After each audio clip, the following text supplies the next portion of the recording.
Halo semuanya, kembali lagi di acara Fit Talk Show. Hari ini saya didampingi oleh Dimas, salah satu fisioterapis dari ISMJ. Nah, kita masih tetap akan membahas aerobic exercise. Nah, sekarang tapi ada beberapa topik yang menarik nih yang akan dibahas juga oleh Dimas. Nah, sebelumnya dengan Dr. Rika Haryono kita sudah membahas dari apa sih aerobic exercise, manfaatnya, dan cara melakukannya di rumah supaya tetap aman tapi juga bermanfaat. Kita akan mendalami sedikit lagi nih tentang intensitas dari aerobic exercise dan juga manfaatnya mungkin lebih dalam terhadap kesehatan. Oke, dari Dimas, kira-kira gimana nih cara kita menentukan intensitas latihan saat melakukan latihan aerobik? Yes, jadi kita penting banget kita membutuhkan intensitas dalam latihan aerobik itu tersendiri. Jadi ada 3 intensitas yang ada di dalam latihan aerobik. Intensitas ringan, kemudian ada latihan dengan intensitas sedang, dan kemudian yang terakhir ada latihan dengan intensitas berat. Jadi tiga intensitas ini dibedakan dari berapa persen heart rate kita dari heart rate maksimal yang sudah dihitung. Jadi yang pertama kita bisa menghitung heart rate maksimal dulu. Itu dengan cara menghitungnya kurang lebih 220 dikurang usia. Untuk saat ini ada juga hitungan yang cukup sulit, tapi untuk hitungan yang reguler cukup dengan 220 kurang usia untuk laki-laki dan 200 kurang usia untuk perempuan. Oke, jadi kalau saya usianya 30 berarti heart rate maksimal saya 200 dikurangin 30. Iya, betul. Jadi 170. Nanti kemudian baru dikalikan berapa persen target heart rate-nya. Baru masuk nanti ke intensitasnya. Misalkan dengan intensitas ringan. Intensitas ringan itu kan 50 sampai 70%. Kemudian intensitas sedang itu sekitar 70 sampai 80%, dan intensitas berat itu 80 sampai 90%. Nah, dari persentase itu kemudian kita kalikan dengan heart rate kita tadi. Yang maksimal. Jadi apabila saya usianya 30 tahun, teman-teman, berarti heart rate maksimal saya 170, dan apabila saya ingin latihan aerobik 50 sampai 60% atau 50 sampai 70% misalnya, berarti 50% dikalikan dari 170 sampai 70% dikali 170. Jadi itu batas maksimal dari intensitas ringan. Apabila sudah melebihi, berarti kita sudah masuk intensitas sedang ya. Dan seterusnya sampai intensitas berat. Gitu. Itu sangat penting sekali dievaluasi untuk menghindari risiko cedera pada saat berolahraga. Jadi kita bisa misalnya baru mulai latihan, kita bisa start ataupun maintain di intensitas ringan dulu 1-2 minggu, baru bisa. secara Baru bertahap meningkat. kita naikkan intensitas latihannya, betul ya? Betul sekali. Berikutnya? Yang selanjutnya kita bisa mengetahui intensitas lagi menggunakan talk test. Jadi nanti kita bisa mengetahui sudah seberapa berat intensitas yang kita lakukan dalam latihan. Misalkan kita kesulitan, kita nggak pakai gear, kemudian kita nggak tahu cara menghitung heart rate, kemudian susah mencari pulse-nya. Nah, itu bisa menggunakan namanya talk test. Jadi kurang lebih, jadi intensitas ringan itu di mana kita masih bisa berbicara, bahkan masih bisa bernyanyi pada saat melakukan aktivitas atau jadi misalnya saya sambil treadmill nih, tapi sempat ngobrol nih sama orang-orang rumah, berarti kurang kencang ya? Nah, itu berarti masih intensitas ringan tuh. Berarti bisa ditingkatin lagi kalau mau masuk ke intensitas sedang. Dengan ketentuan di talk testnya adalah masih bisa berbicara, namun kira-kira nih kita udah nggak bisa nyanyi nih. Mungkin hanya 2-3 kalimat yang hanya bisa keluar dari mulut kita gitu. Gue capek. Nah, ini berarti itu udah mulai masuk intensitas sedang tuh. Kemudian di tahapan selanjutnya ada dengan intensitas berat adalah pada saat kita sama sekali tidak bisa berbicara. Itu benar-benar kita exhausting dan ngos-ngosan. Itu udah habis napas ya biasanya. Itu udah intensitas berat tuh. Udah masuk ke dalam intensitas itu. Jadi kalau misalnya kita latihan di rumah, buat teman-teman yang baru memulai olahraga, berarti bisa stay di intensitas ringan sampai sedang ya? Di situ dulu aja untuk amannya sih. Untuk yang sudah terlatih tetap boleh mempertahankan di latihan di intensitas tinggi, cuman jangan juga overtraining ya. Karena di masa-masa pandemi seperti ini, pada saat kita overtraining, maka pada masa recovery itu ya kita bener banget menjadi lebih beresiko untuk terpapar virus atau penyakit yang lainnya. Betul. Jadi membahas sedikit tentang overtraining. Kalau overtraining, parameternya apa sih? Gitu kan? Betul. Jadi gimana nih saya tahu latihan saya udah overtraining atau belum? Nah, jadi kalau latihan aerobik itu memang dihitung biasanya berdasarkan berapa lamanya kita latihan. Jadi minimum untuk mendapatkan efek itu kita latihan dalam 1 minggu itu minimum itu 150 menit. Iya, seperti yang Dokter Rika pernah jelaskan Yes. juga, 3-5 kali per minggu itu idealnya. Betul. Dengan per kali latihan tuh minimal 30 menit, 30 menit. Ya, sampai 45 menit. Jadi kalau kita maksimal per minggu tuh 150 menit. 150 idealnya, menit. Ya, betul. Yes. Dengan maksimum itu kan minimal tadi ya. Ya. Dengan maksimumnya sebenarnya bisa sampai 300 menit. Ya. Cuma hati-hati kalau udah mendekati 300 menit itu seperti misalkan latihan 5 hari, kemudian dalam 1 kali latihan itu 60 menit sampai 90 menit dalam sekali latihan, nah itu hati-hati overtraining. Iya. Gitu. Oke, oh ya, saya pengen tanya juga, berarti kalau kita latihannya 150 menit Ya. selama seminggu, tapi saya pengen lebih pendek nih latihannya, bisa nggak lebih singkat? Apa yang harus saya lakukan ya? Palingan kalau mau lebih singkat, jadi kan tadi ada 3-5 kali per minggu kan.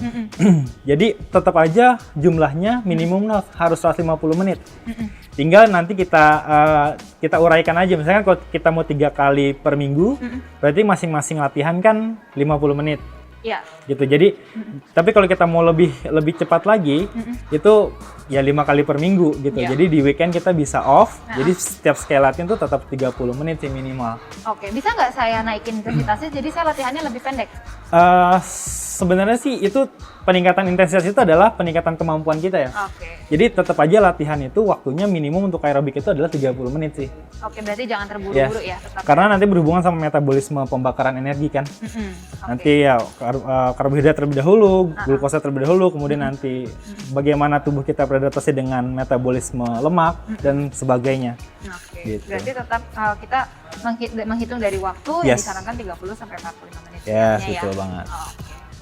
Nah, berikutnya kemarin sempat dibahas juga mengenai manfaat dari aerobic exercise dan juga bagaimana cara mengkombinasikannya. Kira-kira dari Dimas sendiri sebagai seorang fisioterapi, manfaatnya apa sih dari latihan aerobik dan seberapa sering pada saat Dimas sendiri memberikan resep olahraga kepada klien atau pasien untuk aerobic exercise? Yes. Jadi kebanyakan orang latihan aerobik itu adalah di mana dia mau meningkatkan yang pertama kapasitas parunya dan kemudian kesehatan dari jantungnya dan yang ketiga yang paling banyak adalah weight loss atau program penurunan berat badan. Nah, ini berhubungan juga tadi sama kenapa harus 30 menit. Karena memang kalau kita pengen memprogramkan dia untuk penurunan berat badan, memang minimal 30 menit karena pada saat itu tubuh kita sudah istilahnya sudah kehabisan gula lah, energi gula, kemudian yang dibakar kemudian adalah lemak. Jadi kalau saya olahraganya baru 15 menit, Nah itu baru masih air yang terbuang. Iya, baru air mungkin baru gulanya aja yang kepake gitu loh, Iya, glukosa jadi kalau dalam darah. teman-teman merasa olahraga di rumah baru 15 menit, merasa agak sedikit menyusut, padahal itu baru air. Itu baru air ternyata. Lemaknya belum terbuang. Ya. Paling baru cuma 1 ons 2 ons Jadi lah jangan yang tertipu turun. ya. Jangan tertipu, itu hati-hati gitu. Iya, oke. Jadi kalau untuk membiasakan tubuh kita mengkonsumsi lemak sebagai metabolisme energi, itu pasti harus latihan aerobik dengan minimum 30 menit itu tadi yang ditekankan. Yes. Kemudian selain itu juga ada juga orang-orang dengan keluhan menghilangkan stres juga sih. Jadi memang terbukti dapat meningkatkan hormon endorfin ya, Iya. yang dapat meningkatkan mood kita juga untuk menghindari adanya stres sama depresi. Iya, karena sekarang-sekarang ini saya juga mulai banyak dengar, jadi keluhan dari teman-teman saya Ya. sendiri pribadi, mereka mulai merasakan stres ya, dengan Yes. 1 bulan ada di rumah, Banget. ada gangguan tidur, gangguan, mungkin kalau makan sih belum ya, lahap sih ya, masih Ya. tetap lahap. Tapi saya mendengar banyak keluhan sekali, jadi kesulitan tidur. Ya, Saya rasa dengan olahraga itu juga akan sangat membantu ya, sangat membantu. sangat membantu untuk Yes. kita bisa lebih lelap pada malam hari karena Betul. kita tubuh kita pun dipakai dengan seharusnya ya, Yes. dipakai berolahraga. Betul. Jadi berolahraga juga bagus sekali untuk membantu kita Betul. tidur di malam hari secara lebih lelap. Keseimbangan hormon itu juga tadi sih, balik lagi ke situ. Oke. Berikutnya kira-kira Dimas manfaatnya dari aerobic exercise?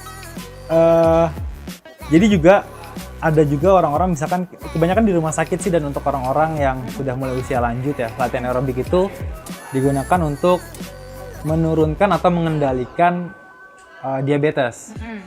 Jadi orang-orang dengan dengan gangguan diabetes itu biasanya latihan yang tepat adalah latihan aerobik. Jadi hati-hati, latihan aerobik tidak efektif untuk building muscles. Tapi untuk metabolisme, pembakaran energi, kemudian hormonal itu sangat baik untuk tubuh kita sih, untuk aerobik. Jadi dibedakan. Jadi kalau misalkan latihan kalian frekuensinya masih tinggi, intensitasnya rendah, berharap ototnya besar, itu nggak akan bisa. Betul. Gitu. Itu dia yang membedakan juga sih. Iya. Nah, jadi sarannya Dimas bagaimana nih untuk mengkombinasikan antara aerobic exercise dengan latihan penguatan? Oke, Berapa jadi frekuensinya dan juga latihan apa sih yang sesuai kira-kira? yes.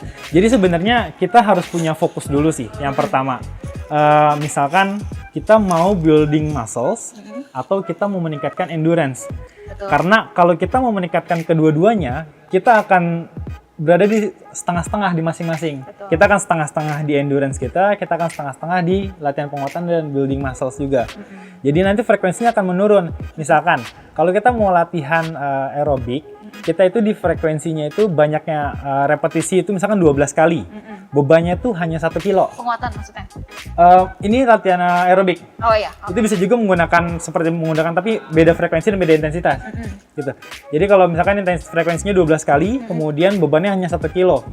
Dibandingkan dengan dengan penguatan kita hanya 8 kali repetisi satu setnya, kemudian bebannya sampai 5 sampai 10 kilo. Ya, Nah, itu akan jelas berbeda. Dan kalau kita ada di tengah-tengahnya, kita pakai 3 kilo, kemudian frekuensinya adalah 10 kali, kita akan dapat setengah endurance, setengah building muscles. Betul. Jadinya nggak akan di peak dua-duanya gitu. Jadi kita harus pilih salah satu. Kita mau latihan endurance kah? Atau kita mau latihan penguatan otot atau pembesaran massa otot Ya. gitu.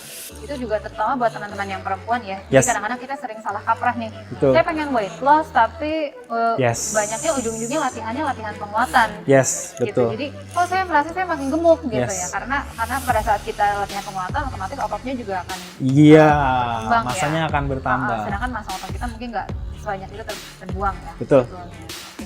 Jadi saat kita mulai latihan penting juga teman-teman untuk menentukan targetnya dari latihan tersebut apakah kita ingin pertama meningkatkan kebugaran terlebih dahulu, jantung paru misalnya, apakah kita ingin fokusnya meningkatkan performa, atau kita ingin misalnya weight loss, atau kita ingin meningkatkan massa otot. Jadi harus ditentukan dulu target terapinya, target dari olahraga tersebut. Baru setelah itu kita menentukan olahraga apa sih.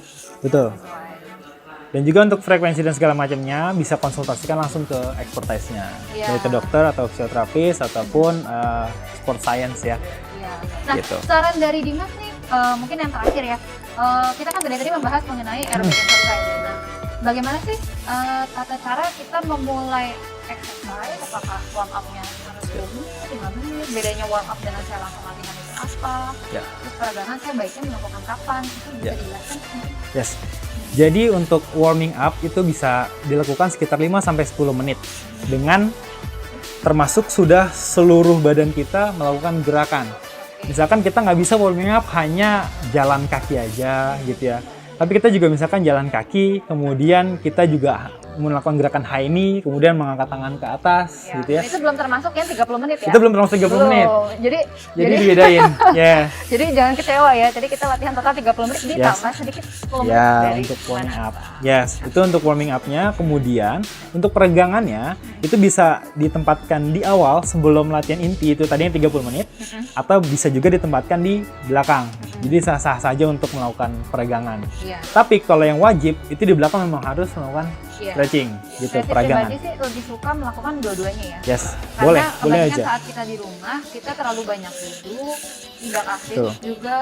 Jadi mungkin beberapa otot juga udah tight sekali ya. Jadi kita mungkin terbiasa membungkuk atau terbiasa selonjoran. Jadi otomatis postur tubuh pun akan terpengaruh ya. Jadi sangat baik untuk melakukan 5 menit sampai 10 menit dulu pemanasan dengan dynamic aja ya. Dynamic, setelah itu peregangan, baru kita mulai ke olahraga inti.